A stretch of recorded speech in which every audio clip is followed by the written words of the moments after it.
ക്ഷേത്ര ആചാരങ്ങളിലെ വൈവിധ്യവും പ്രത്യേകതകളും ചില ആരാധനാലയങ്ങളെ പ്രശസ്തമാക്കാറുണ്ട്. അത്തരത്തിൽ വ്യത്യസ്തമായ ആചാരം കൊണ്ട് പ്രസിദ്ധമായ ക്ഷേത്രമാണ് കാസർഗോഡ് കുണ്ടംകുഴിയിലെ അടുക്കത്ത് ശ്രീ ഭഗവതി ക്ഷേത്രം. ഇവിടുത്തെ പ്രധാന വഴിപാടുകളിൽ ഒന്ന് ആമയൂട്ടാണ്. പൂജാ നിവേദ്യം ഭക്തർക്ക് നേരിട്ട് ആമകൾക്ക് സമർപ്പിക്കാം. അപ്പോൾ അടുക്കത്ത് ശ്രീ ഭഗവതി ക്ഷേത്രത്തിലെ വിശേഷങ്ങൾ കാണാം ഇന്നത്തെ ദൈവമേ കൈതൊഴാമേ.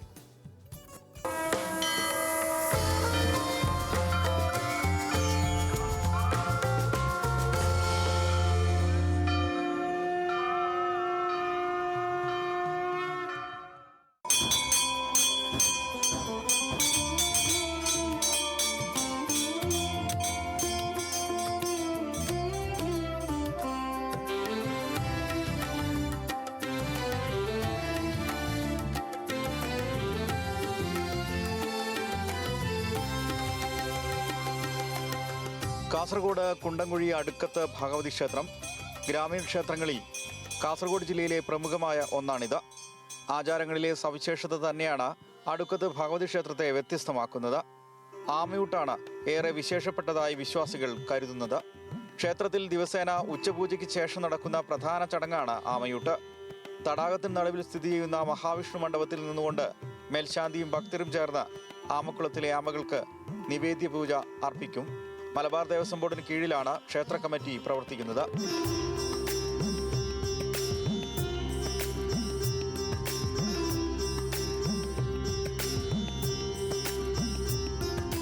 ഇത് ഒരു ദേവീക്ഷേത്രമാണ്.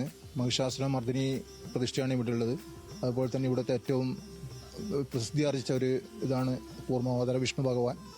പണ്ട് മദ്രാസ് ഗവൺമെൻറ് മലബാർ ഏരിയയിൽ ഭരിക്കുന്ന സമയത്ത് തന്നെ ആ ഗവൺമെൻറ് കീഴിലുള്ള ഒരു അമ്പലമാണ്. അത്ര പഴകിയ ഒരു അമ്പലമാണിത്. ഏകദേശം 800-900 ഏക്കറോളം ഭൂമിയുള്ള ഒരു ദേവീക്ഷേത്രമാണ് ഇവിടെ. ക്ഷേത്രം ദൂരയിടങ്ങളിൽ പോലും അറിയപ്പെടുന്നത് മഹാവിഷ്ണുവിന്റെ കൂർമാവതാര സങ്കല്പമുള്ള വിശേഷപ്പെട്ട ആരാധനാലയ കേന്ദ്രമെന്ന നിലയിലാണ്. ക്ഷേത്രത്തോട് ചേർന്നുള്ള നൂറ്റാണ്ടുകൾ പഴക്കമുള്ള പള്ളം എന്ന് വിളിക്കുന്ന കുളത്തിൽ 100 കണക്കിന് ആമകളുണ്ട്. പലതരത്തിലുള്ള ത്വക്ക് രോഗങ്ങൾക്ക് പരിഹാരമായി ഇവിടെ ആമകൾക്ക് നിവേദ്യമർപ്പിക്കുന്ന വഴിപാട് സങ്കല്പം പണ്ട് മുതൽക്കേ ഉള്ളതാണ്. വിദൂരദേശങ്ങളിൽ നിന്ന് പോലും അനേകം ഭക്തർ ഈ ക്ഷേത്രത്തിലെത്തി ആശ്രിത വത്സലയായ ശ്രീ അടുക്കത്ത് ഭഗവതിയെ ദർശിച്ച് ആമകൾക്ക് അന്നനിവേദ്യം നൽകുന്നുണ്ട്. അതുപോലെ തന്നെ ക്ഷേത്രനടയിൽ ഈർക്കിൽ കൊണ്ടുള്ള ചൂൽ സമർപ്പിക്കുന്ന പതിവും ഇവിടെയുണ്ട്. പ്രധാനമായിട്ടുള്ളത് ആമയൂട്ടാണ്. ആമയൂട്ടെന്ന് പറഞ്ഞാൽ ഈ തൊലിപ്പുറത്തുള്ള അസുഖത്തിനും മുമ്പേ പറഞ്ഞുകൊണ്ടിരുന്നു. ഇപ്പോൾ അത് മാത്രമല്ല, എല്ലാ കാര്യങ്ങൾക്കും ആൾക്കാർ എന്ന് വെച്ചാൽ അവർ ഏതേത് തരത്തിൽ അമ്മയെ വിളിക്കുന്നുണ്ട് അതുപോലെ അമ്മയുടെ അനുഗ്രഹം ആൾക്കാർക്ക് ഭക്തന്മാർക്ക് കിട്ടുന്നുണ്ട്. പിന്നൊരു കാര്യമുള്ളത് മുടി ഒഴിച്ചലിനൊരു എണ്ണ കൊടുക്കുന്നത്, മുടി കൊഴിഞ്ഞു പോകുന്നതിന് ഒരു ചൂല് സമർപ്പണം ഒരു പ്രധാന വഴിപാടുണ്ട് ഇവിടത്തേക്ക്. എന്ന് വെച്ചാൽ മേശാന്തി ഇവിടുന്ന് തീർത്തും ആമയ്ക്കുള്ളൊരു വഴിപാടും കൊണ്ടുപോകും. ആ സ്വാമി അതിനകത്ത് കൊണ്ടുപോയിട്ട് മേശാന്തി അതിനകത്ത് കൊണ്ടുപോയിട്ട് ആ വെള്ളം പകുതി കുളത്തിൽ ഒഴിക്കലും പിന്നെ പകുതി ദേവൻ്റെ ഒഴിക്കണം. ഭക്ഷണം കൊടുത്ത് വന്നിട്ട് ദേവൻ്റെ മുകളിൽ ഒഴിക്കുന്നത്.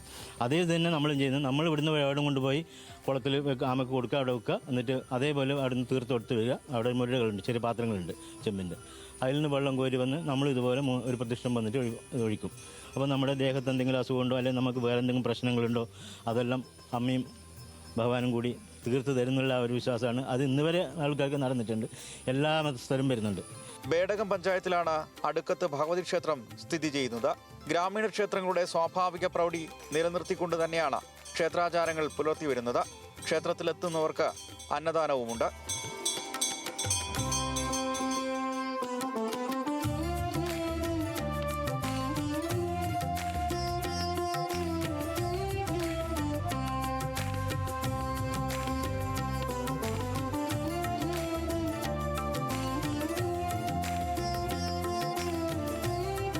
വ്യത്യസ്തമായ ആചാര രീതികൾ കൊണ്ടും വൈവിധ്യങ്ങൾ നിറഞ്ഞ പൂജാവിധികൾ കൊണ്ടും കേരളത്തിലെ ക്ഷേത്രങ്ങൾ പലതരത്തിൽ വ്യത്യസ്തങ്ങളാണ്. അതുപോലെ തന്നെ ഒന്നാണ് കാസർഗോഡ് അടുക്കത്ത് ഭഗവതി ക്ഷേത്ര സന്നിധാനത്തിലെ പൂജാവിധികളും. കാസർഗോഡ് നിന്നും യതീഷ് വാസുദേവൻ, ന്യൂസ് മലയാളം.